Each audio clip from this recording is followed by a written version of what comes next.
प्यारे दोस्तों की हाल है? ठीक हो सो? खैर खरीयत नाल हो सो? अल्लाह पाक सेहत देवे, खुश रखे, आबाद रखे, जींदे रहो, वसते रहो।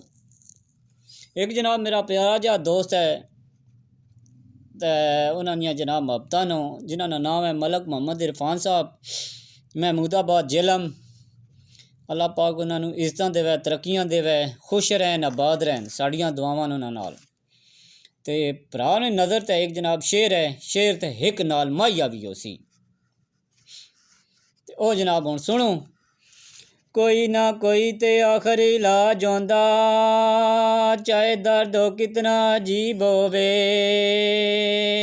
पर मारे किस्मत दे कदी नहीं बच सकदे।